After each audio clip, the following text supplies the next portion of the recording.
영면에 들었습니다. MBC 뉴스 조국현입니다.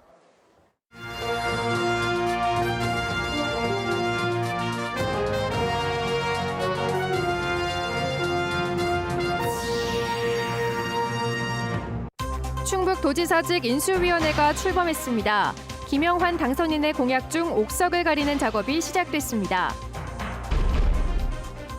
충북대학교 병원이 충주에 500병상 규모의 종합병원을 설립하겠다고 교육부에 예비타당성 조사를 신청했습니다. 2029년 개원이 목표입니다. 대형 쇼핑몰 입점 여부로 관심을 끌었던 청주 밀레니엄타운 유통상업용지 사업자 공모에 부동산 개발 시행사 5곳이 참여했습니다. 외상을 거부당한 편의점에서 강도 행각을 벌인 50대가 잡혔습니다. 생활고를 견디지 못한 서민들이 범죄에 내몰리고 있습니다.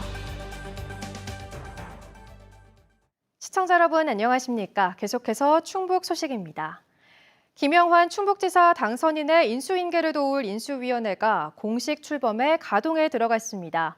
앞으로 당선인과 함께 한 달여 동안 도정 현안을 파악하고 또 도민과 약속한 공약들의 옥석을 가리는 데 집중할 예정인데요.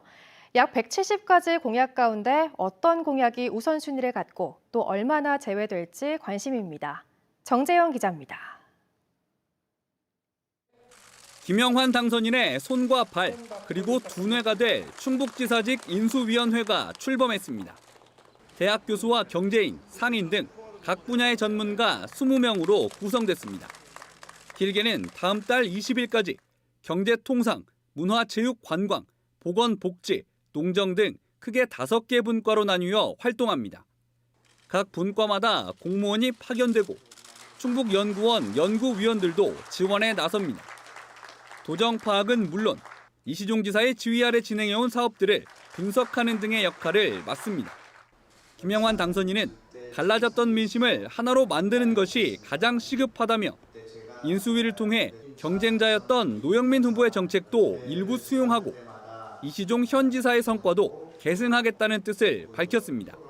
그 성과는 누수 또는 손실됨이 없이 계승해야 되겠다 그렇게 생각하고 있고, 다만 이제 제가 새롭게 여기 붙이고 또 이렇게 좀 더 활력을 불어넣는 그런 도정을 해야 되겠다고. 하지만 인수위의 업무 가운데 핵심은 옥석 가리기. 도민 공감도가 낮은 기존 사업을 과감히 정리하는 한편 당선인 공약 중에서도 우선순위를 정하고 실현 가능성이 낮거나 불가능한 것을 선별해야 합니다. 기존 사업 가운데는 당선인이 직접 언급하기도 했던 무예 마스터십이 도마에 오를 수 있고, 당선인 공약 역시 의료비 후불제, 출산수당 1,000만 원 지급 등 약 170가지에 달해 정리가 필요합니다.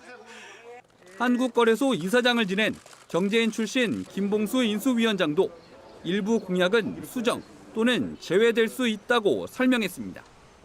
현행법상 걸림돌이 있을 수도 있고, 그다음에 재정의 문제가 있을 수도 있고 해서 이거는 인수위가 활동을 하면서 도와 협의를 거쳐서 그거는 걸러나갈 생각입니다.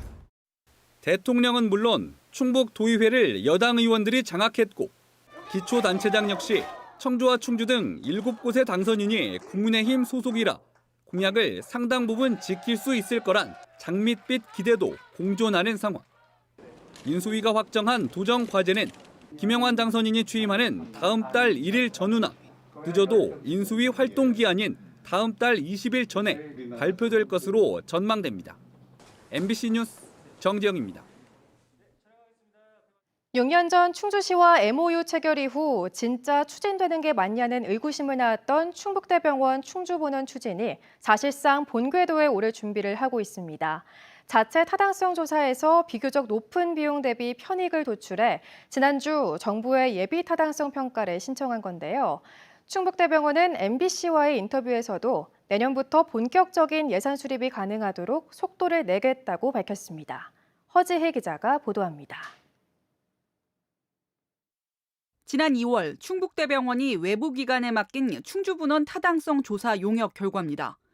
충주의 500병상 상급 종합병원 설치를 통해 얻을 수 있는 사회, 재정적 비용 대비 편익, 즉 B씨가 1.61로 나와 건립이 타당하다는 결과가 나왔습니다.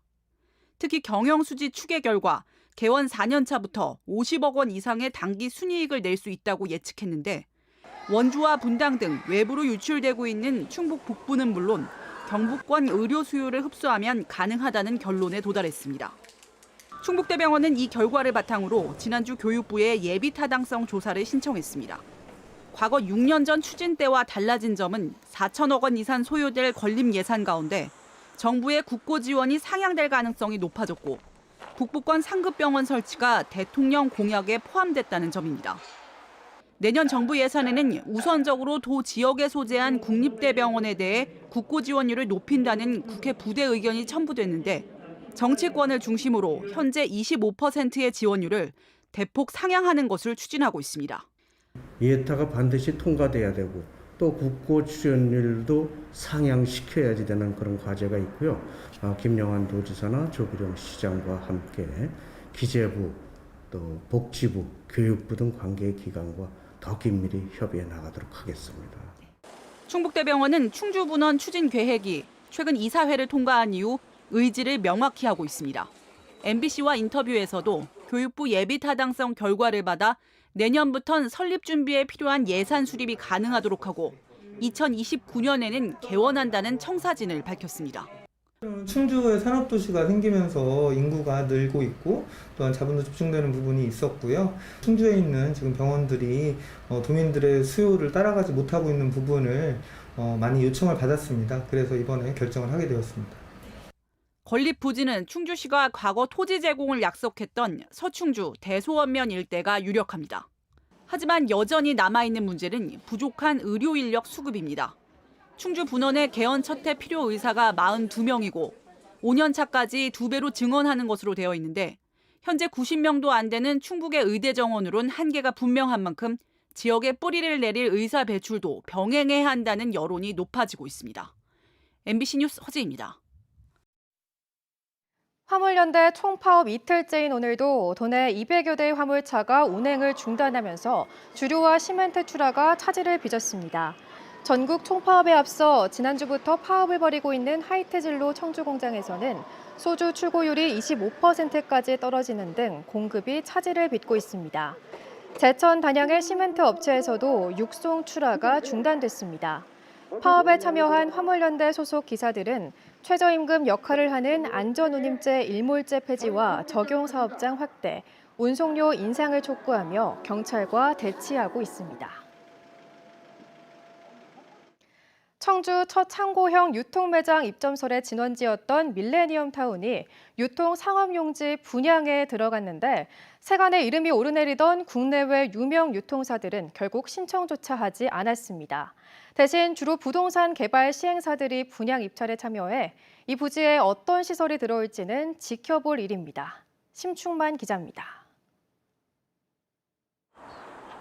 청주공항과 청주 2, 3순환로가 인접한 10만 제곱미터 규모의 유통상업용지. 분양을 앞둔 올해 초 굴지의 유통사들이 여길 답사했다는 소식에 청주의 첫 대형 창고형 매장이나 쇼핑몰이 입점할 거란 소문의 진원지가 된 곳입니다.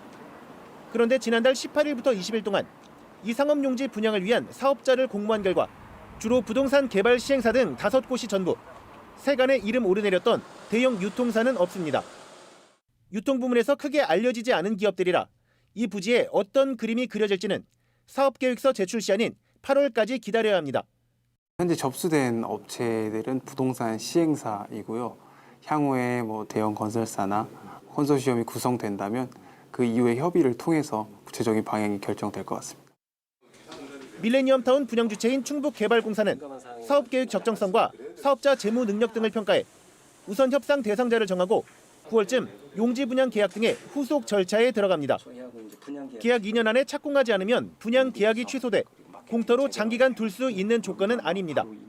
용지 매매 계약 체결 이후에 오랫동안 방치되는 그런 부지들이 많이 있는 것으로 알고 있습니다. 그런 부작용을 줄이기 위해서 건축 허가부터 사업에 직접 인허가 권한을 행사할 청주시의 입장도 큰 변수입니다. 그런 상생 발전 마련되면 신속한 인허가라든지 지원도 해줄 수 있는 거니까 투자 주체하고 사전 협의하는 과정이 좀 있어야 되겠죠. 이 유통 상업 용지를 품은 63만 제곱미터 규모의 청주 밀레니엄 타운은 쇼핑과 오락, 휴식 등 복합 엔터테인먼트 시설 유치를 목표로 현재 97%의 부지 조성 공정률을 나타내고 있습니다. MBC 뉴스 심충만입니다. 택시기사와 편의점 주인을 흉기로 위협하며 금품을 요구한 강도 사건이 잇따라 발생했습니다.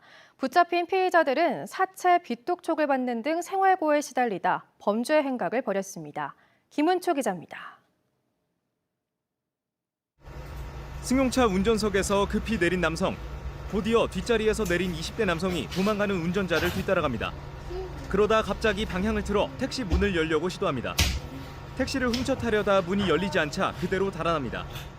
내가 나무떼기를 쫓아오기를 잡았는데 막 이제 이렇게 경찰이죠 이렇게 하니까 얘가 이제 뒤돌아서 이제 도망을 가는 거예요.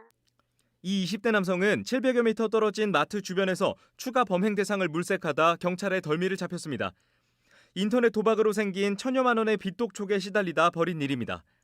이런 채무도 있고 해가지고서는 어떻게든 남이 집에 들어가던다든가 뭐 이렇게 해서 그 돈을 좀 확보를 하려고 했었다고 얘기를 하더라고요.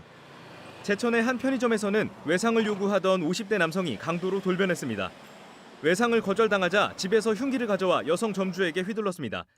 점주는 밖으로 도망쳐 다행히 화는 면했습니다. 이 남성은 담배 2갑을 들고 달아났다 잡혔는데 기초생활수급자였습니다.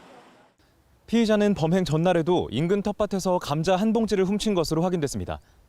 검거 후의 일을 생각하기보다는 목전에 겪고 있는 경제적, 생활상의 어려움을 해결하기 위한 가장 현금을 빨리 획득할 수 있는 범행의 수단인 강도의 방법으로 주머니 사정이 어려워진 취약계층이 생계형 범죄로 내몰리고 있습니다.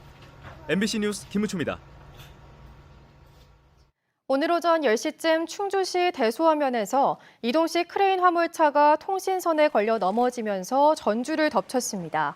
이 사고로 전주가 부러지면서 일대 110여 가구의 전기가 30분가량 끊겼고 공장 한 곳은 4시간 넘게 정전돼 불편을 겪었습니다. 긴급 조치에 나선 한전 충북본부는 회선을 돌려 전기를 재공급했습니다. 이번 사고는 화물차 기사가 크레인을 내리지 않고 주행하다 발생한 것으로 추정됩니다. 새 청주시청사 부지 위치에 따라 옛 청사본관이 철거될 것으로 보입니다. 이범석 청주시장 당선인은 오늘 청주시청 기자실을 방문해 청주 새 청사가 계획대로 현 시청 부지에 건립된다면 효율적인 공간 배치와 시설 이용을 위해 기존 청사 본관을 철거하고 설계 도면도 변경하겠다고 강조했습니다. 그러면서 다른 부지로의 이전에 대한 의견도 종합적으로 검토하겠다고 덧붙였습니다. 앞서 청주시는 2018년 시청사 건립 특별위원회에서 기존 시청사 본관 건물이 등록문화재로 가치가 있다는 문화재청의 의견을 존중해 존치 결정을 내렸습니다. 송인원 괴산군수 당선인이 군수직 인수위원장에 송재경 전 MBC 충북 보도국장을 내정했습니다. 군수직 인수위원장과 인수위원은 이번에 당선된 도군 의원과 단체별 한 명씩 등 15명으로 구성해 오는 13일 충북도 농업연구소에서 현판식을 하고 활동을 시작합니다. 송 당선인은 군정 주요 업무와 현안 사업을 파악하기 위한 업무 보고를 받고 지역 발전과 주민 행복 실현을 위한 방안을 마련해 군 정책과 시책에 반영해 나가겠다고 설명했습니다. 국내 최대 규모의 사격대회인 제38회 대한사격연맹 회장기 전국 사격대회가 오늘부터 일주일 동안 청주 종합사격장에서 열립니다. 국가대표와 청소년 대표 선발전을 겸해 열리는 이번 대회에는 전국에서 학생부와 대학, 일반부 선수 2,600여 명이 참가해 실력을 겨룹니다. 한편 이번 대회 충북에서는 청주시청 사격부를 포함해 120여 명이 출전합니다. 제23회 증평 인삼배 전국 장사씨름대회가 코로나19로 중단된 지 3년 만에 증평 종합스포츠센터에서 열렸습니다. 오는 14일까지 이어지는 이번 대회에는 초중고와 대학, 일반부 123개 팀에서 987명의 선수가 참가해 개인전과 단체전 최강자를 가립니다. 충북 소식 마칩니다. 시청해주신 여러분